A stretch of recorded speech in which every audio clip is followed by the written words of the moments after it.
Bonjour à tous, Thomas de Breakingvap. Aujourd'hui on va faire une revue sur le chargeur iFan Lux S4 Touchscreen LCD.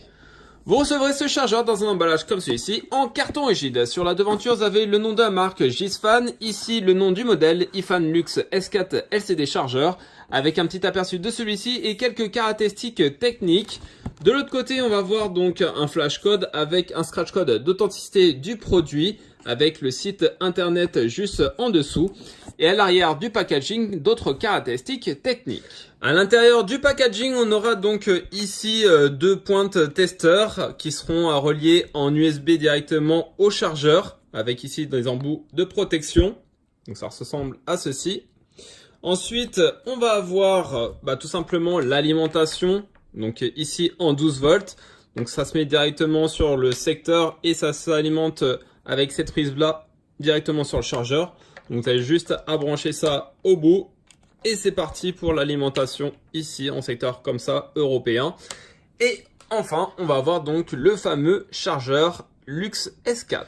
Au niveau de ses caractéristiques techniques, il va mesurer 238 mm de long sur 102 de large pour 48 de profondeur avec un poids total de 460 grammes. Il sera fait en ABS et en plastique. On aura un voltage entrant de 12 volts et on aura la possibilité de recharger ses accus à soit 0,5, soit 1, soit 1,5 ou soit 2 ampères. On aura bien évidemment toutes les protections contre les courts-circuits, l'inversement de polarité et contre les surintensités. Il va être compatible avec toutes les batteries qu'on a besoin, nous, dans la cigarette électronique. Donc tout ce qui est 26650, 21700, 20700, 18650, 18350, 18490, etc. Je vous mettrai tout le listing directement sur le site breakingvap.fr sur la fiche du produit. Il sera aussi compatible avec plusieurs chimies, les Lyon, les LiFePO, et etc., etc. Et on a aussi la possibilité de recharger des accus simples en AA ou 3A ou 4A et des batteries SC et C. Et autre possibilité, on aura aussi un petit port data à l'arrière, tout simplement pour effectuer les mises à jour du chipset. Passons maintenant sur son design. Sur la partie ici à gauche, on retrouvera l'écran LCD qui sera tactile. Donc on n'a aucun bouton sur la machine, tout se passera avec un doigt pour paramétrer les différentes choses. Donc ça c'est plutôt pas mal. On aura sur le côté ici d'indiquer le nom de la marque avec le nom du modèle et ici les différents numéros de channel, donc sur les différents slots. Là on aura donc la possibilité de mettre jusqu'à 4 accus en simultané. On a assez d'espace pour mettre aussi des gros accus l'un à côté de l'autre. Donc ça c'est plutôt pas mal, on y reviendra par la suite. Maintenant à l'intérieur on va avoir le sens de la polarité des accus, donc le plus en haut et le moins vers le bas. Et ce qui est plutôt sympa sur ce chargeur, c'est que là le ressort est vraiment très haut. On a la possibilité de venir tirer extrêmement long, ce qui fait qu'on peut mettre sans aucun problème des accus assez longs, hein, tout simplement comme des 21700 ou des 20700 avec un ressort qui est assez fonctionnel. Donc voilà ce que ça donne d'un peu plus près pour ici les connectiques du haut. Voilà. Ensuite, sur l'arrière, on aura donc ici 3 ports. Donc ici, tout comme simplement, c'est comme je vous l'ai indiqué, c'est pour mettre l'alimentation. Ici, c'est pour tout simplement faire la mise à jour du chipset. Et là, ça va être pour raccorder ce qu'on a vu tout à l'heure. Donc les deux petites pointes pour effectuer le test tout simplement de la résistance interne de votre batterie. À l'arrière, on va avoir là quelques caractéristiques du chargeur avec toutes les compatibilités. Voilà, vous les avez juste ici. Donc vous pouvez appuyer sur pause pour voir en détail tout ça. Et de l'autre côté, on va avoir donc un ventilateur pour refroidir le chargeur, donc notamment au niveau de la dalle LCD. Et se retrouveront donc plusieurs patins anti-dérapants en caoutchouc. Donc au total, il y en a 6 pour une très bonne stabilité. Je vais donc maintenant relier le chargeur avec l'alimentation, comme je vous l'ai montré ici. Donc là, sur l'alimentation, on peut voir le logo qui est allumé en bleu lorsqu'il est connecté à l'électricité. Donc là, on a juste à le brancher à l'arrière, rien de bien compliqué en soi. Une fois qu'on le branche, on va avoir ici un petit écran avec une petite animation, donc plutôt sympathique. On voit que quand même, c'est dans une gamme supérieure au niveau des chargeurs. On a le site internet indiqué de la marque. Et ensuite, on va voir donc l'écran principal qui vient apparaître. On va faire un petit tour de l'écran principal. Donc en haut, vous avez marqué CH, donc c'est le channel. On en a 4 qui correspondent donc aux 4 chiffres ici. Donc on a soit le 1, 2, 3 ou 4 qui vient apparaître. Ensuite ici on va voir le voltage donc de charge. Donc plus ça va venir à charger votre accu et plus le voltage viendra à augmenter ici.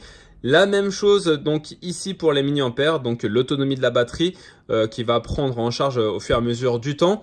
Là, on va voir le mode utilisé. On a soit le mode charge ou soit le mode décharge. Donc là, on sera en mode charge par défaut.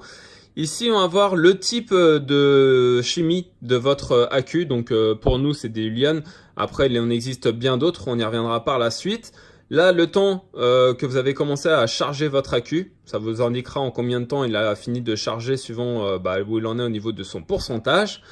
Ensuite, on va voir ici donc un petit tableau avec des courbes qui vont venir se dessiner lors de la charge de l'accu. Donc on aura une courbe qui sera en jaune pour la tension de l'accu et une courbe en rouge pour la charge en ampères. Donc là, on aura aussi des couleurs, donc les 4 channels, donc le bleu, le violet, le rose et le vert qui vont venir apparaître aussi ici au niveau des couleurs.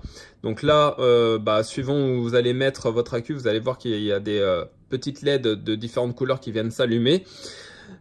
Ensuite, en dessous, on va voir donc juste ici le nom de la marque. Là, ça va être pour tout simplement tester la résistance interne de vos accus. Et sur le côté là, les 4 symboles des 4 accus que vous allez mettre à l'intérieur. Lorsque vous n'avez rien dedans, ça vous met nul. Donc comme quoi il n'y a pas de batterie d'insérer à l'intérieur du chargeur. Et lorsque vous allez donc insérer un accu, on va le voir juste après, on va voir un pourcentage et ça va venir augmenter au fur et à mesure du rechargement. À savoir que cette marque vient aussi à sortir des accus, donc on en a de toutes sortes. On a des 20700 en 40 ampères, 3100 milliampères. On va avoir aussi ici des batteries qui sont elles en 21700 en 5000 milliampères. Voilà, avec 10 ampères de décharge. On va avoir donc des accus aussi en 18650 avec 25 ampères de décharge et 3500 milliampères. Et d'autres en 21700 en 40 ampères de décharge et 4800 milliampères d'autonomie. On va donc déjà voir la partie ici à droite. Donc comment ça se passe pour insérer un accu? Rien de bien compliqué. Donc là, je vais prendre 2 accus en 21700. Donc vous allez voir qu'il y a vraiment la place pour pouvoir les mettre. Donc on a juste à les insérer comme ceci. Vous voyez toute la place qui reste encore sur la partie haute pour pouvoir le mettre en place. Donc là, aucun problème. Là, je mets un deuxième 21700 à côté. Là aussi, aucun problème. Si je mets un 18650, voilà ce que ça donne. Et si je viens mettre un 26650, aucun problème là non plus. Et on pourrait mettre donc que des 26650, ça rentrerait sans aucun problème. À l'intérieur, j'ai donc mis les 4 accus. Les 4 accus sont symbolisés par les 4 icônes ici. Donc le 26 c'est la première, le 25% c'est la deuxième, le 23 la troisième et le 100% la 26650 qui est en 4e position. Donc là, comme on peut voir, on a sélectionné ici la 3e position. Donc la courbe va être uniquement dédiée sur la 3e batterie. Si on veut switcher sur d'autres batteries que la 3e, donc imaginons je vais regarder où on est la première batterie, à voir la courbe de la première batterie. On a juste à appuyer ici dessus et là on a la courbe de la première batterie. Et là, si on veut passer à la deuxième, rien de bien compliqué, on a juste à se mettre sur la deuxième et ici sur la dernière. Donc c'est vraiment très simple et vous voyez, le tactile répond vraiment sans aucune difficulté là aussi. On va voir ce qui se passe maintenant sur l'écran. Donc là, comme vous voyez, je suis sur le channel 2, donc la deuxième batterie ici. Donc là, on a ici la tension de l'accu, donc on est à 3,7 volts, sachant que ça vient à monter à 4,2 au maximum avec des batteries Li-ion. Là, on va voir le nombre de milliampères qu'on a rechargé depuis qu'on a inséré ça à l'intérieur du chargeur. On est bien en chargement, pas en déchargement de l'accu. La chimie de la batterie, donc en Li-ion 3.7. Et là, le nombre de minutes qu'on a commencé la charge. Donc là, je suis à 3 minutes. Et on va voir donc une courbe qui va venir à se dessiner. Donc là, on peut remarquer qu'il y a le 1 qui va être ici entouré d'un rectangle rouge. Donc ça, c'est les plusieurs possibilités de charge. Donc comme je dis, on a la possibilité de recharger à 0,5, à 1, à 1,5 ou à 2 ampères. Suivant sur quoi vous sélectionnez, ça va venir faire l'encadré en rouge ici. Et donc du coup, vous allez avoir la courbe qui va être dessinée au niveau du 1 ampère. Sachant que chaque accu pourra se recharger avec tout simplement une charge différente. Donc je pourrais configurer la première à 0,5 ampère, la deuxième en 1 ampère, la troisième en 2 ampères et la quatrième à 0,5 ampères.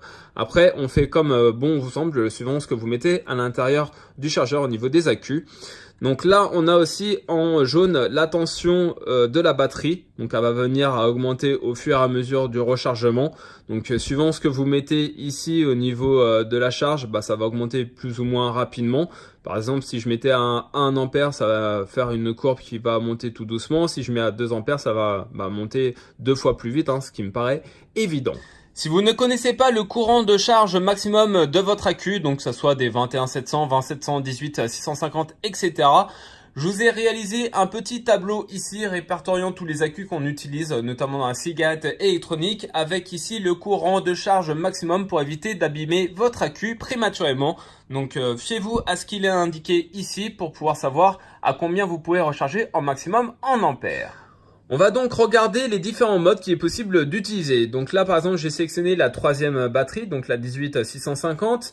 Là, on voit bien que je suis en mode charge. Si j'appuie dessus une fois qu'elle est sélectionnée, on va voir donc ici plusieurs possibilités au niveau des modes. Donc le mode charge, décharge et capacité test. Sur la partie de droite, on aura donc la tension actuelle en volts de la batterie, le nombre de milliampères qui a été rechargé depuis le début de l'insertion à l'intérieur du chargeur et le temps passé pendant le rechargement.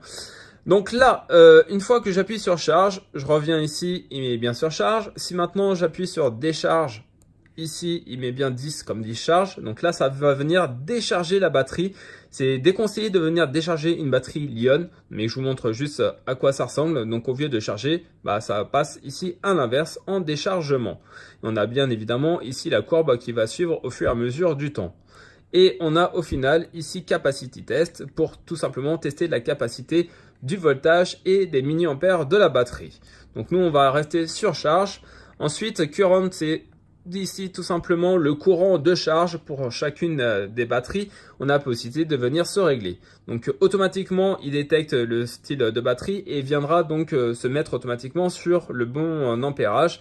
Donc on a la possibilité de charger soit en 0,5, soit en 1, 1,5 ou 2. Donc imaginons que je mets sur 1, là on a bien 1 qui est donc encadré en rouge. Maintenant si je viens mettre 2 ampères, je valide, on aura le 2 ampères et donc là on va avoir la courbe qui va venir monter jusqu'aux 2 ampères tout simplement. Donc là je vais venir remettre sur 1 ampère. Et ici en type, on va voir donc la chimie de la batterie qu'on va utiliser. Là aussi, ça détecte automatiquement. Donc là en Li-ion 3.7, c'est comme tous nos accus pour nous cigarettes électroniques. Mais c'est aussi compatible avec des 3.8, des batteries LiPo et des batteries NiMH. Donc voilà ce qu'il est possible à faire. Et sachant que vous avez aussi ici d'indiquer, pour tout simplement vous rappeler sur quelle batterie vous êtes, le channel. Donc là ça rappelle qu'on est sur la troisième et on fait ici pour retourner sur le menu principal. On va avoir donc une autre option de ce chargeur pour mesurer la résistance interne de la batterie, pour mesurer aussi sa tension en volts. Donc comme je rappelle, on a ces deux petits testeurs avec ici un embout en USB.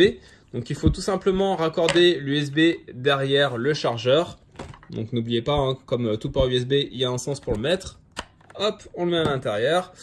Et là, si on veut mesurer la résistance interne d'un accu, il va falloir appuyer sur le R avec le signe Ohm juste ici. Et là, ça va donc mesurer la valeur de résistance interne de votre accu. Donc là, il faut enlever tout simplement les deux protections. Et ensuite, on va venir mesurer la valeur d'une résistance interne. Donc le rouge ici correspond au pôle positif et le noir au pôle négatif. Vous avez juste à placer les embouts comme ceci. Alors il est préférable de la poser, ça sera un peu moins galère. Et une fois que c'est fait, on verra donc ici au bout de quelques secondes la tension ici à gauche en volts qui est de 4,18 et à droite la valeur de résistance interne de 23. À savoir, plus la résistance interne de votre accu est haute et moins vous allez ici monter en voltage. Donc tout simplement, plus vous avez de résistance et plus ça veut dire que l'accu prend cher, hein, grosso modo. Donc là, la résistance interne vient à augmenter au fur et à mesure où vous venez donc la décharger. Donc elle a à peu près une vie de 500 à 1000 déchargements. Donc voilà, plus vous allez la charger, décharger, et plus la résistance interne va venir augmenter, et moins la tension sera haute au plus haut de son rechargement. À savoir, pour effectuer les différentes mises à jour du firmware, hein, ils sont pas encore disponibles, mais ça sera directement sur le site du constructeur. Il va falloir se munir d'un câble USB-C en USB et télécharger tout simplement le programme dédié à ce chargeur. Comme je vous l'ai montré tout à l'heure, on aura un ventilateur comme un petit PC qui est directement intégré à l'intérieur. Il viendra seulement s'allumer en cas de surchauffe du chargeur, sachant que la partie qui vient chauffer le plus, c'est évidemment la partie avec l'écran. Et voilà ce que ça donne une fois que le ventilateur se met en route. On vient le poser. Alors, il fait un petit peu de bruit, mais c'est pas tout le temps qu'il vient se déclencher. C'est souvent quand on laisse pendant énormément de temps à venir enchaîner des accus différents pour effectuer la charge complète. Mais en tout cas, il y a cette protection qui est disponible sur ce chargeur. Petite précision aussi pour ceux qui veulent décharger des accus autres que les batteries Li-ion, hein, comme je vous l'ai expliqué, on a la possibilité uniquement de venir décharger à 0,5 ampères. Une petite dernière précision. Imaginons donc que j'utilise un accu en 21700. On a possibilité de venir charger en 0,5, 1, 1,5 ou 2 ampères maximum. Pourquoi recharger en 2 ampères ou en 1 ampère ou en 0,5? Quelle est la différence entre tout ça? Tout simplement, plus vous montez au niveau de la charge, donc imaginons jusqu'à 2 ampères, et plus ça va venir recharger rapidement. Mais plus vous venez recharger rapidement, et moins viendra donc tenir votre accu dans le temps. Donc tout dépend de ce que vous voulez obtenir au niveau de la rapidité et si vous vous souciez ou pas tout simplement de la longévité de vie de vos accus. Sachant qu'il est quand même préférable pour les 18650 de venir les recharger à 0,5 ampères, même s'ils peuvent venir recharger à 1 ampère pour la durabilité de l'accu dans le temps. Et pour les 21700, je vous conseille de venir les recharger en 1 ampère, pareil pour les 21700. Concernant les 26650, là ça pose moins de problèmes de venir les recharger en 1,5 ampères, voire même en 2 ampères. On va donc passer au bilan de ce chargeur. Donc grosso modo, que dire dessus? Déjà, la première chose, pas besoin de boutons, il est uniquement tactile avec un écran LCD qui est vraiment très bien au niveau définition, un toucher tactile qui est vraiment parfait. Dès que vous appuyez dessus, voilà, c'est réactif. Vous avez pas mal d'options à l'intérieur de ce chargeur, notamment le fait de pouvoir charger, décharger, de tester la capacité, même si on ne l'utilisera pas forcément pour ici les accus de la cigarette électronique, mais vous avez la possibilité de venir charger de façon indépendante chaque accu. Ça, c'est vraiment très bien. Là, c'est pareil dans les types, on a donc plusieurs traitements suivant les chimies que vous avez insérées à l'intérieur. Donc, on peut aussi recharger des lipos grâce à ce chargeur. Vous avez aussi donc plusieurs choses d'indiquer qui sont intéressantes. Donc notamment ici le pourcentage de charge, c'est mieux que des petites LED vertes qui apparaissent sur la plupart des chargeurs. Là on a un vrai pourcentage avec la vraie tension de chaque batterie, avec les ampères ou les mini-ampères ici de recharger depuis le début. On a vraiment beaucoup d'informations, notamment aussi au niveau de la courbe, même si ça ne servira pas à tout le monde. C'est quelque chose qui n'existe pas à l'heure actuelle sur d'autres chargeurs. En fin de compte, il y a tout un tas d'options qui sont vraiment plutôt très bien à prendre sur ce chargeur. Moi, ce que j'ai vraiment aimé, c'est la possibilité aussi de venir mettre des gros accus l'un à côté de l'autre sans être embêté par la dimension. Et en plus de tout ça, comme je vous l'ai montré tout à l'heure, c'est tout simplement avoir la possibilité de mettre des 21700 sans être ric-rac au niveau de la hauteur du ressort.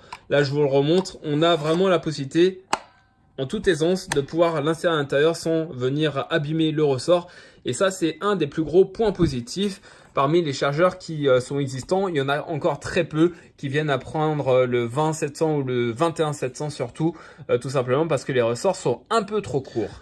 Maintenant, dans les points négatifs, j'en ai relevé qu'un qui me gêne, on va dire grosso modo, c'est pour retirer l'accu. Je trouve que c'est pas super pratique. Sur la plupart des chargeurs, on a un peu d'espacement pour pouvoir insérer ses doigts, pour pouvoir tout simplement le retirer proprement sans abîmer les wraps. Là, pour le retirer, la technique que j'ai trouvée, c'est tout simplement de mettre ses doigts dessus, de faire glisser l'accu et de venir mettre son doigt en haut. Et là, on peut le retirer sans abîmer quoi que ce soit. Par contre, pour le mettre, aucun problème, aucune difficulté. Hormis ça, peut-être, je dirais, si le chargeur vient à chauffer, chose qui m'est quasiment jamais arrivée. Là, tout à l'heure, je l'ai provoqué volontairement. Mais le ventilateur ici est un peu bruyant. Voilà. Mais comme je vous l'ai dit, hein, j'ai laissé pendant une semaine allumé en charge de la batterie. J'ai jamais eu le ventilateur qui est venu à chauffer. Donc voilà, peut-être en été, si vous chargez, qui fait 35-38 degrés, peut-être que là, il viendra à se déclencher. Sinon, aucun problème à ce niveau-là. Donc globalement, c'est un très bon chargeur. Je dirais même un chargeur high-end avec voilà, quelque chose qui n'existe pas encore sur le marché actuel. Alors, il n'est pas donné au niveau de son prix, on y reviendra juste après. Mais je pense que toute cette technologie a son prix et maintenant, on va voir où l'acheter. Si vous souhaitez acheter ce chargeur, rendez-vous sur le site 18650batteriestore.com. Je mettrai le lien dans le descriptif de la vidéo. On est sur un chargeur au prix de 178,99 $, sachant qu'il n'est pas encore disponible en France. Il sera disponible d'ici quelques semaines, je pense. Je vous mettrai un lien dans le descriptif de la vidéo quand j'aurai un site français qui l'aura en disponibilité.